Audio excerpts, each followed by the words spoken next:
नमस्कार, मैं हूं आपके साथ आस्था कौशिक और आप देख रहे हैं महाबहस। आज प्रधानमंत्री मोदी ने प्रयागराज पहुंचकर न सिर्फ महाकुंभ की भव्य तैयारियों का जायजा लिया, बल्कि हजारों करोड़ की विकास परियोजनाओं की सौगात दी। पीएम मोदी ने विपक्ष पर वार करते हुए कहा कि पिछली सरकारों ने संस्कृति का महत्व ही नहीं समझा, जिसका खामियाजा श्रद्धालुओं ने भुगता। वहीं दूसरी तरफ आज लोकसभा में डेब्यू स्पीच में प्रियंका गांधी ने संभल से लेकर हाथरस से लेकर उन्नाव तक के मुद्दों को उठाया और मोदी सरकार के 10 साल के कामकाज पर सवाल खड़े किए। वहीं अखिलेश यादव ने एक बार फिर मुस्लिम कार्ड के जरिए पीडीए की बात की है। अखिलेश ने कहा कि सिर्फ 10% लोगों के लिए ही विकास हो रहा है। इस पूरे माहौल के बीच सवाल यह कि महाकुंभ की तैयारी विपक्ष पर क्यों बरसे मोदी, और फिर मुस्लिम कार्ड अखिलेश क्यों बोले 10 साल में बंटा धार। प्रियंका की डेब्यू स्पीच में संभल उन्नाव के मायने क्या, इन्हीं सवालों के इर्द गिर्द करेंगे आज की महाबहस। पहले ये रिपोर्ट देखिए।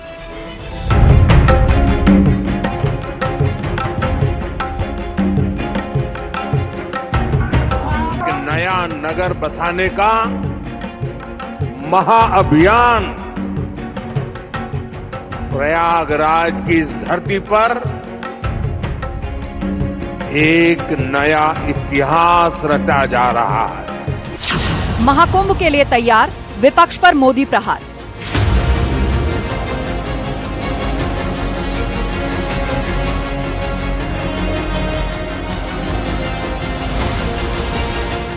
मोदी के वार, संस्कृति के खिलाफ पिछली सरकार।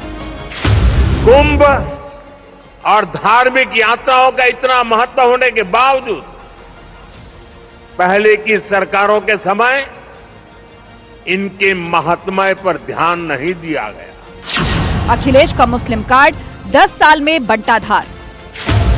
प्रेमबली कहता है कि धर्म निरपेक्ष गणराज्य बने, राज्य की निगाह में सभी धर्म समान हैं। हमारा सेकुलरिज्म हमें रिलीजियस इक्वलिटी का रास्ता दिखाता है। यही न अर्थ इसका है। क्या इस पर सरकार अमल कर रही है? संसद में गरजी प्रियंका, उन्नाव संभल पर डंका। उन्नाव में मैं एक रेप पीड़िता के घर गई, उसे जलाकर मार डाला था। संभल के कुछ लोग आए थे हमसे मिलने, जो मृतकों के परिवार के सदस्य थे। दर्जी के बेटे थे। दर्जी का एक ही सपना था कि वो अपने बेटों को पढ़ाएगा लिखाएगा। एक बेटा डॉक्टर बनेगा, एक बेटा भी सफल होगा दूसरा बेटा भी अपने जीवन में सफल होगा। सियासी संदेश, मोदी योगी वर्सेस प्रियंका अखिलेश।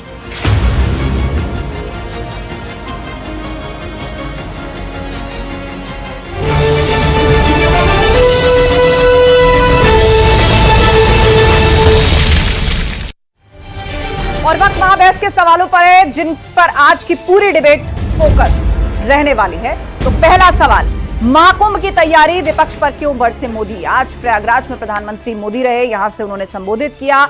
महाकुंभ की जो तैयारियां थी वो पूरी कर ली गई हैं, लेकिन विपक्ष को उन्होंने निशाने पर लिया।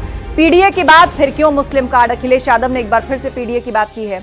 हाउस के अंदर लगातार वो इस मुद्दे को उठा रहे हैं, उसका बार बार जिक्र कर रहे हैं। साथ ही प्रियंका गांधी की आज डेब्यू स्पीच थी, वो पहली बार आज लोकसभा में बोली हैं। वहां पर संभल और उन्नाव का मुद्दा उन्होंने उठाया है, उसके क्या मायने हैं। चर्चा के लिए हमारे साथ गेस्ट पैनल जुड़ रहा है। हमारे साथ एसएन सिंह जी हैं, बीजेपी प्रवक्ता, अशोक यादव जी हैं, सपा प्रवक्ता, पुनीत पाठक जी कांग्रेस के प्रवक्ता हमारे बीच में हैं, अजय वीर सिंह जी हैं, आरएलडी के स्पोक्स पर्सन, और राजनीतिक विश्लेषक डॉक्टर परमवीर सिंह हमारे साथ जुड़ गए। आप सभी मेहमानों का बहुत बहुत स्वागत है। शुरुआत एसएन सिंह जी आपसे कर रहे हैं। आज प्रयागराज में प्रधानमंत्री दिन भर रहे, विपक्ष पर उन्होंने कई हमले किए, बड़ा संदेश उन्होंने यूपी और देश के नाम दिया महाकुंभ के माध्यम से। लेकिन दूसरी तरफ लोकसभा में आप देखिए, प्रियंका गांधी ने घेरा मोदी सरकार को, उन्नाव का मुद्दा उठाया, संभल का मुद्दा उठाया। अखिलेश यादव ने पीडीए का मुद्दा एक बार फिर से उठाया और कहा कि जिस विकास की बात आप लोग कर रहे हैं वो केवल 10% लोगों का हो रहा है।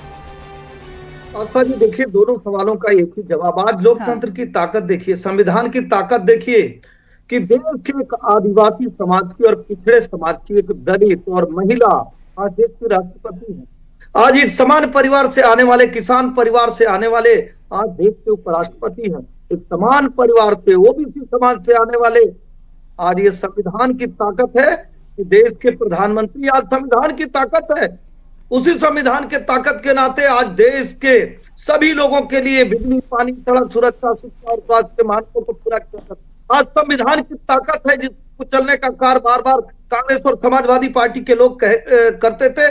बाबा साहब ने तो कहा था कि दलित भी मुख्यमंत्री, समाजवादी पार्टी के लोगों ने तो दलित बिटिया को मुख्यमंत्री न बनने पाए, इसके लिए क्या क्या नहीं किया। बाबा साहब ने तो कहा था कि कोई भी प्रधानमंत्री बन सकता है, लेकिन जहां देखते थे कांग्रेस की सरकार बन जाएगी वहां 356 लागू कर दिया जाता था, सरकारें गिरा दी जाती। इस देश में देखा है कि संविधान को जो जेब में लेकर घूम रहे हैं ना, उन्होंने कभी सर माथे पर नहीं लगाया। आज संविधान को सर माथे पर देश के प्रधानमंत्री आदरणीय मोदी लगा रहे हैं। संविधान इस नाते जो है आज सर्वप्रिय है। सामान्य व्यक्ति है ना, राजा का पुत्र नहीं, पिता का पुत्र नहीं राजा बनना है, जैसे समाजवादी पार्टी और कांग्रेस। ठीक है अशोक यादव जी, आपका जवाब। हाँ, मुस्लिम कार्ड खेला एक बार फिर से अखिलेश यादव ने, और प्रियंका गांधी ने भी कहीं ना कहीं उन्नाव और संभल में, और उन्होंने तो 2 लड़कों के नाम भी लिए। आस्था जी, जो आप कह रहे हैं मुस्लिम कार्ड, वो मुस्लिम कार्ड नहीं है। इस देश की जो संविधान की जो मूल भावना है सेकुलरिज्म की, उसकी बात उन्होंने किया है कि इस देश में किसी भी धर्म को आप धार्मिक आधार पर उसके साथ आप दोहरा रवैया नहीं अपना सकते। देखिए, बेसिकली भारतीय जनता पार्टी का 3 एजेंडा है। पहला अटैक ऑन कॉन्स्टिट्यूशन, दूसरा है मेजोरिटेरियनिज्म, और तीसरा है corporate empowerment.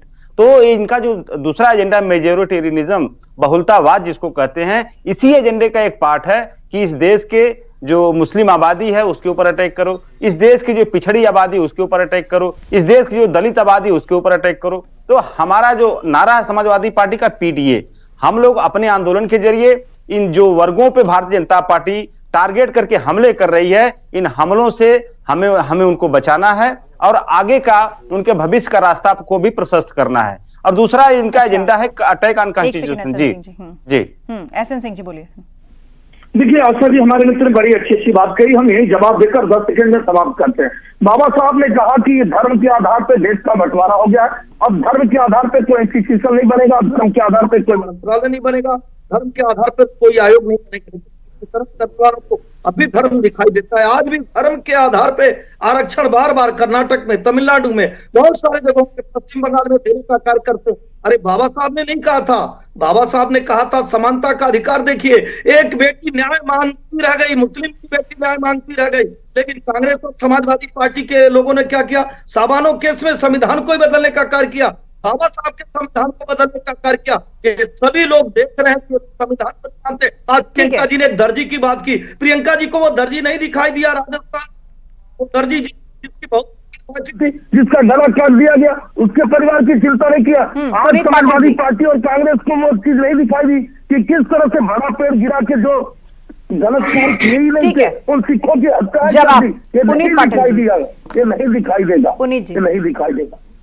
Bharatiya Janata party को वॉटर बाउंड्री में ही बात समझ आती है। बात इनको सिर्फ ये दिख रहा है कि प्रियंका गांधी जी ने एक दर्जी की बात की और 2 मुसलमान बच्चों की बात की। इनको ये नहीं दिख रहा है कि उन्होंने आगरा के अरुण वाल्मीकि की भी बात की, उन्होंने रामपुर के शहीद नौजवान किसान नवरीत की भी बात की, उन्होंने किसानों की बात की, उन्होंने बेरोजगारों की बात की, उन्होंने संगठनों की बात की, उन्होंने हर उस व्यक्ति की बात की जो इस संविधान में शायद अंतिम पंक्ति में खड़ा है और उसकी आवाज भारतीय जनता पार्टी उठने नहीं दे रही है। प्रियंका गांधी जी ने आज अपने उद्बोधन में ये पूरी तरह से साफ कर दिया कि भारतीय जनता पार्टी किस तरह से संविधान के साथ खेलना चाहती है।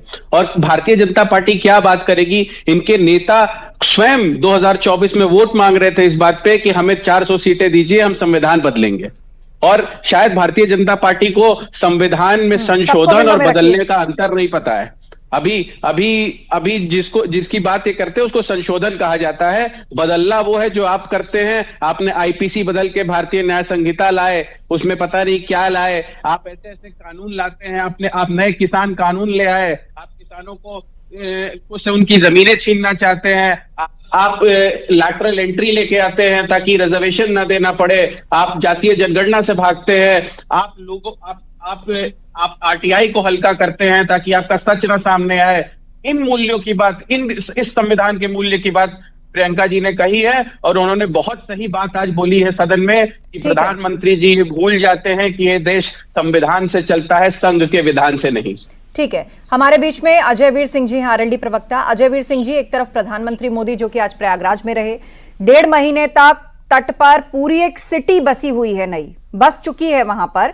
तो आज ना सिर्फ उन्होंने भव्य दिव्य महाकुंभ की बात करी, बल्कि इसके आर्थिक पहलू की भी बात करी कि कैसे ये इकोनॉमी प्रदेश की, शहर की अलग अलग तरीकों से इसको सपोर्ट करेगा। 40 करोड़ से ज्यादा का फुटफॉल वहां पर उम्मीद की जा रही है। और दूसरी तरफ पार्लियामेंट में विपक्ष ने सरकार को घेरा, एक तो पीडीए के मुद्दे को लेकर और दूसरा उन्नाव और संभल के मुद्दे को प्रियंका गांधी ने उठाया अपनी पहली स्पीच में संसद के अंदर। आस्था जी देखिए, प्रधानमंत्री जी आज प्रयागराज थे। ये भारतीय संस्कृति का मेला है, कुंभ का मेला, और प्रधानमंत्री जी ने एक बहुत बड़ी सौगात आज प्रयागराज को देने की है। जहां तक विपक्ष की बात है, जो लोकसभा में आज संविधान की बात करते हैं, प्रियंका जी ने आज संविधान की बात उठाई, लेकिन प्रियंका जी को यह भी बात उठानी चाहिए थी कि इसी संविधान की धज्जियां उड़ाने का काम आपातकाल लागू करके कांग्रेस ने अब से पहले किया था, उसका जिक्र प्रियंका जी ने नहीं किया। सच्चाई यह है कि प्रधानमंत्री जी के नेतृत्व में सबका साथ, सबका विकास, सबका विश्वास के साथ संविधान के तहत सरकार चल रही है, और विपक्ष जो है ये इसको हजम नहीं कर पा रहा है। विपक्ष दोपहर में आंख बंद करके ये दिखाना चाहता है कि सूर्यास्त हो गया। दोपहर में आंख बंद करने से सूर्यास्त नहीं होता। देश में और प्रदेश में एक बहुत अच्छी सरकार सबको साथ लेकर चलने का काम कर रही है, संविधान के तहत काम कर रही है। और विपक्ष के लोग जो संविधान की धज्जियां उड़ाने का काम करते हैं, वो संविधान का नाम ले रहे हैं, बड़े अचरज की बात है। कांग्रेस के प्रवक्ता को और कांग्रेस के जो सांसद हैं उनको इस बात का भी जिक्र वहां पे करना चाहिए था कि आपातकाल जब देश में लगा तब किस पार्टी की सरकार थी, किस पार्टी की सरकार ने संविधान के धज्जियां उड़ाने का काम किया था। ठीक है, डॉक्टर परमवीर सिंह जी हमारे बीच में, राजनीतिक विश्लेषक। डॉक्टर परमवीर सिंह जी, आप कैसे आकलन करेंगे? लगातार संविधान के इर्द गिर्द बहस अब भी देश के अंदर बनी हुई है। दो तस्वीरें आज, एक तरफ देश की संसद के अंदर सरकार को घेरता हुआ विपक्ष अपने मुद्दों पर, और दूसरी तरफ प्रयागराज में प्रधानमंत्री। आस्था जी देखिए, राष्ट्रपिता डॉक्टर मोहनदास करमचंद गांधी जी का सरनेम जो है आजकल एम्पिरिकल डायनेमिक्स का सरनेम बन गया है। यहाँ कि आप अगर गांधी हैं तो आप कुछ भी कह सकते हैं। समाजवादी पार्टी की एक कैराना लोकसभा से एक सांसद आई है, वो बहुत कम उम्र की है, महिला भी है, उनको इतना तवज्जो नहीं दिएगा जबकि प्रियंका गांधी जी को इतना तवज्जो दिया गया। अब बात कही है कि प्रियंका गांधी ने बातें कही है, अब उन्होंने जो बातें कही है वो अपनी पार्टी का विजन कुछ नहीं किया, वो क्या करने वाले हैं वो कुछ नहीं बताया। उन्होंने समस्याएं गिनाई है, लेकिन समस्याओं का समाधान गिनाना बहुत मुश्किल होता है। वहां पर वो प्रियंका गांधी जी का भाषण बिल्कुल मिसिंग था, लेकिन फिर भी उनको वाहवाही दी जा रही है। कारण क्या है कि गांधी सरनेम, जो गांधी सरनेम भी प्रायोजित है, मैं प्रायोजित शब्द इस्तेमाल करूंगा क्योंकि प्रायोजित है, लेकिन बापू का विजन ये नहीं था कि देश में अगर किसी के सर के नाम के आगे गांधी लग जाएगा तो मतलब उसकी सब बातें एक्सेप्टेड होंगी, ऐसा नहीं था। ये एक कहते हैं ना कि एक डायनेस कि आपने मान लिया है कि गांधी सरनेम होने की बात है, बाकी सब कुछ एक्सेप्टेबल है, लेकिन कोई उन्होंने समस्याएं गिनाई है, उन्होंने कहीं भी ये विजन नहीं बताया कि वो क्या करने वाले हैं आगे, उनकी पार्टी क्या करने वाली है या वो क्या करने वाली है, ऐसा कुछ नहीं गिनाएगा। तो इस वाहवाही को देना ठीक नहीं होगा, हेल्दी डेमोक्रेसी के लिए बिल्कुल ठीक नहीं होगा कि किसी के सरनेम का कुछ है तो हम उसकी हर बात को पुनीत पाठक जी, हाँ, जवाब दें इसका। पुनीत जी, वैसे तो परमवीर जी के होते हुए भाजपा प्रवक्ता की जरूरत नहीं है, लेकिन मैं इनको बता दूं कि प्रियंका जी ने सिर्फ समस्या ही नहीं गिनाई है, उन्होंने बताया है कि हम लोग इससे लड़ेंगे और लगातार लड़ते रहेंगे। मैं आरएलडी प्रवक्ता की भी बात कर रहा हूं, बताया कि अगर हमने कुछ गलती करी है पहले तो हम उसको मान रहे हैं, अगर भाजपा में हिम्मत हो तो वो भी मान लें, और कब तक नेहरू जी की बात करते रहेंगे, कब तक नेहरू जी को दोष देते रहेंगे। अभी क्या कर रहे हैं वर्तमान में जरा ये भी बताते देश की जनता को। इनको दो बार लगातार मैंडेट मिला, इस बार इन्होंने जैसे तैसे मैंडेट लिया है, तो क्या ये अभी वर्तमान में क्या कर रहे हैं ये भी बताने की जरूरत है। आरएलडी जरा बताए कि जब लखीमपुर में किसानों को कुचला गया था तो इन्होंने भाजपा सरकार के खिलाफ क्या किया, और मंत्री पद मिलने के बाद ये लोग क्या बोलते हैं, किसानों के काले कानून के खिलाफ। संविधान पे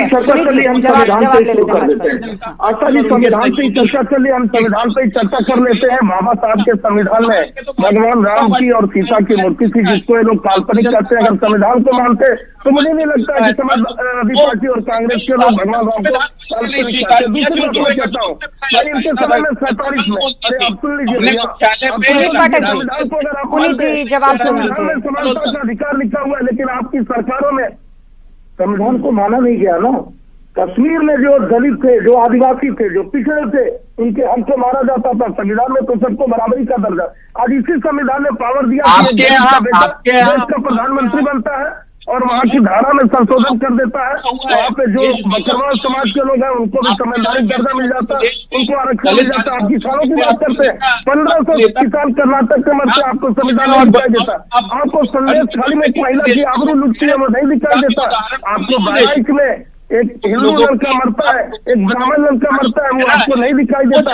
एक लोगों का जयपुर में गला काट दिया जाता है, वो आपको नहीं दिखाई देता, क्योंकि इसलिए नहीं दिखाई देगा कि वो कुछ वाला नहीं है। 5 एग्जाम्पल पुनीत जी, आप अपने वक्त में बोलिए, उनका जवाब सुन लीजिए। ब्राह्मणों का संहार हुआ, संवैधानिक ये धारा कहता है, उसमें कभी भी चर्चा नहीं। 1969 में अहमदाबाद में दंगा, 70 में जलगांव में दंगा, 80 में गोरेगांव में दंगा, 84 में भिवंडी में दंगा। ठीक है, एसएन सिंह जी, अजय वीर जी, प्रियंका गांधी ने जो भाषण दिया उसमें उन्होंने कहा कि विपक्षी नेताओं के ऊपर फर्जी मुकदमे हो रहे हैं, भय फैलाया जा रहा है, संविधान के सुरक्षा कवच को तोड़ा जा रहा है, देश भय से नहीं चलेगा। अजय वीर जी, ठीक है, एसएन सिंह जी, ठीक है, इसी संविधान शांत हो जाइए। एक गरीब किसान का बेटा इस भारत का प्रधानमंत्री बना। इस गरीब आवाज आ किसान रही का है पीसीआर क्या मेरी? बेटा इस वर्तमान में भारत के उपराष्ट्रपति हैं और कांग्रेस की सरकार को ये हजम नहीं हो पा रहा था कि किसान का बेटा प्रधानमंत्री कैसे बन गया, और उसी सरकार ने किसान के बेटे की सरकार गिराने का काम कांग्रेस ने किया था। वही विपक्ष आज ये सहन नहीं कर पा रहा कि एक देश का किसान का परिवार का बेटा उपराष्ट्रपति कैसे बन गया है। उसको घेरने का काम ये विपक्ष कर रहा है।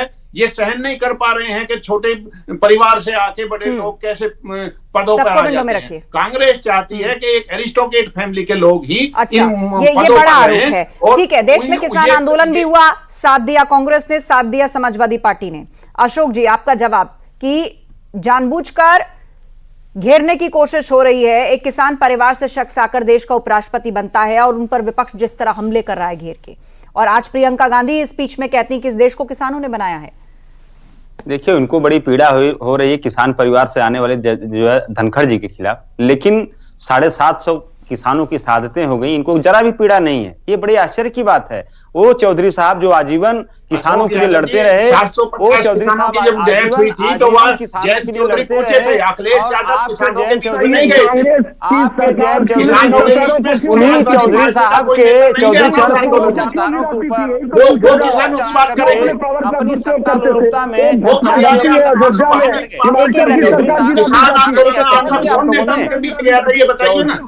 विचारधारा की हत्या आप लोगों ने किया कि नहीं किया? चौधरी देखिए आस्था जी, दूसरे टाइम में नहीं बोलना, ठीक है? ये देखिए गलत चीज है। एसएन सिंह जी, मैं आपको अलग से समय दूंगा, उनको खत्म करने दीजिए। एसएन सिंह जी, 1 सेकंड, देखिए आप दोनों की वॉइस क्लैश हो रही है और कुछ भी क्लैरिटी नहीं जा रही है। 10 सेकंड खत्म करिए अशोक जी, उसके बाद एसएन सिंह जी। देखिए, किसानों के ऊपर इतना पीड़ा इनको हो रही, मुझे बड़ा अच्छा लगा। कम से कम उस समय इनको पीड़ा नहीं समझ में आई जब जयंत चौधरी जी चौधरी चरण सिंह की विचारधारा को कुचलते हुए मोदी सरकार की विचारधारा में चले जाते हैं, जो कि किसानों की हत्यारी मोदी सरकार है। एसएन सिंह जी ने दूसरी बात कही, संविधान सबको बराबरी का अधिकार देता है।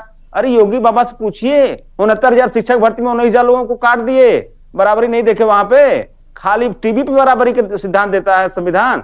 सारी संवैधानिक संस्थाओं में आपका जवाब घुसे हुए हैं, सारी संवैधानिक संस्थाओं में संविधान पे समाजवादी पार्टी चर्चा कर ही नहीं सकती। अगर संविधान पे चर्चा करती तो संविधान में सबको बराबरी का दर्जा था, लेकिन जो महिला बिल आ रहा था ना, वो समाजवादी पार्टी के गुंडों ने संसद में लेकर उस बिल को आने का कार्य किया। अरे इनके समय में रामपुर में, कानपुर में, बहराइच में, बुलंदशहर में, बदायूं में, चित्रकूट में कहां दंगे नहीं हुए? दंगा तो आपने अपनी सरकार में रहते बहराइच में दंगा करवा दिया, आपने संभल में दंगा करवा दिया, अपनी सरकारों में रह के आप दंगा करवा रहे हैं। बड़े आश्चर्य की बात है। 700 दंगे कराने वाले आपने, आपके विधायक जी ने कहा ना, बहराइच के दंगे में आपके विधायक जी ने कहा कि आप ही के लोगों ने दंगे कराए।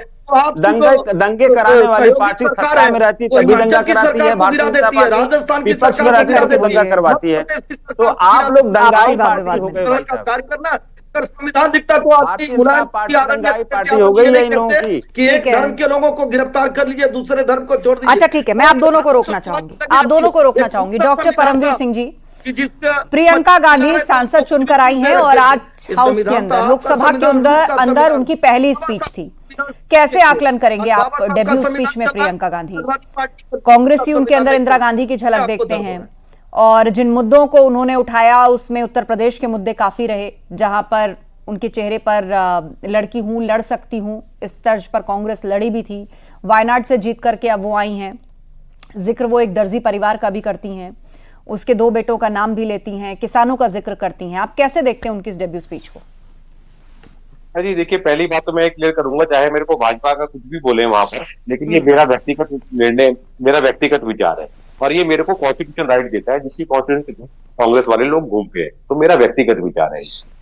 आस्था जी, वहां पर देखिए उन्होंने अपने नकारात्मक बयान दिए, वहां पर आलोचना करना बहुत आसान होता है, लेकिन एक विजन देना कि हम ये करने वाले हैं, सरकार ये काम गलत कर रही है, इसके एवज में हम ये करने वाले हैं, डेब्यू स्पीच में ये बोला जाता तो मेरे जैसे करोड़ों लोग उनके फैन हो जाते। वो बेसिकली क्या है कि एंटाइटल्ड डाइनर, जिसे कहते हैं कि गांधी सरनेम लगा हुआ है हमारे पीछे, तो हम कुछ भी बोलेंगे हमको स्वीकार करना पड़ेगा। ये ऐसी भावना दिखाई दे रही थी कि हमने बोला है तो आपको विचार करना पड़ेगा। हिमाचल प्रदेश के सेब के जो किसान होते हैं उनके बारे में बात करी गई कि वहां पर उन्होंने पीछे से नाम दिया कि अडानी के लिए सब कुछ किया जा रहा है, लेकिन साहब सरकार तो आपकी है हिमाचल प्रदेश में, तो आप क्या करने वाले हैं वहां पर? आप रोक दीजिए वहां पर जो योजनाएं लागू होने वाली थी अडानी के फेवर में, जैसा अगर आपको लगता है तो प्रियंका गांधी जी रुकवा सकती है वहां पर, क्योंकि वो तो प्रथम लेडी है वहां कांग्रेस पार्टी की, वो रुकवा सकती थी। लेकिन ऐसा नहीं है, ये सिर्फ आलोचना करना, और आलोचना करने के बाद केवल ये पॉलिटिकल गिमिक होता है, एक शब्द होता है अंग्रेजी का, पॉलिटिकल गिमिक, ये करके आपने छोड़ दिया आपने कि आपको चाहिए कि प्रवक्ता आपकी पार्टी के भी और राजनीतिक विशेषज्ञ सिर्फ बहस करते रहे, लेकिन होने जाने वाला कुछ नहीं है। तो ये सिर्फ एक पॉलिटिकल इसका जवाब दे रहे हैं। बोले पुनीत जी। परमवीर जी को यह मालूम होना चाहिए कि विपक्ष का काम सरकार की गलतियों को गिनाना ही है। हम विरोध करेंगे, सरकार जहां गलत करेगी उसको जनता के सामने रखेंगे। जब सत्ता में सरकार नहीं देंगे, लोग बैठे हुए हैं, समाधान कुछ नहीं देंगे आप लोग। हमारा काम उनकी गलतियों को पॉइंट आउट करना ही है। आप क्या चाहते हैं? पॉइंट आउट के साथ साथ आपका काम ये भी है कि आप अपना विचार भी दें कि ऐसा किया जाए तो ठीक हो जाएगा। साफ साफ बोला आपका काम किसानों के बारे में भी। परमवीर जी मेरी बात सुन लीजिए, हिमाचल के किसानों के बारे में उन्होंने साफ साफ ये बात बोला कि कोल्ड स्टोरेज जहां पे उनके सेब रखे जा सकते थे वो केंद्र सरकार की जिम्मेदारी है अलॉट करना, और केंद्र सरकार एक व्यक्ति के मुनाफे के लिए ही उनको कहीं एक जगह अलॉट कर रही है। जो बातें हमारे पता ही नहीं चल रहा है किसको बोलना है, कौन हाथ उठा रहा है। जी जी, एसएन सिंह जी बोलिए।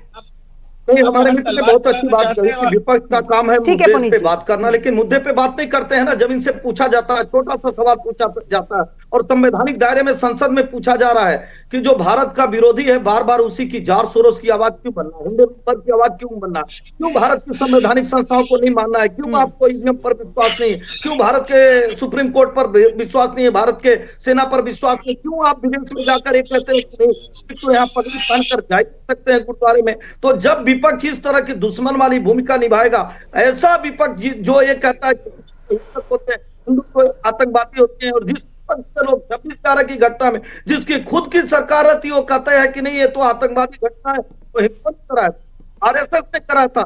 ऐसा विपक्ष जब देश में भगवान न करे, ऐसा विपक्ष किसी भी देश को मिले जिसको अपना देश खराब लगे और पाकिस्तान का परमाणु चंदा रवि की लगे और चाइना अच्छा लगने लगे। आपको कोई भी बात नहीं है तो आप संसद में कई छोटी बात नहीं कहूंगा, आदरणीय नेताजी को दिखाई देना ठीक है। अपने के बाद तो खोज के मैं बता नहीं सकता हूँ कि उसके साथ क्या क्या बर्बरता की गई, लेकिन कांग्रेस के लोगों ने एक बार कहा नहीं कहेंगे क्योंकि उनका वाला किया था ना, उनसे पूछिए ना संदेश खाली में एक बेटी के साथ क्या क्या किया गया, लेकिन कांग्रेस के लोग नहीं कहेंगे उनका वाला था ना।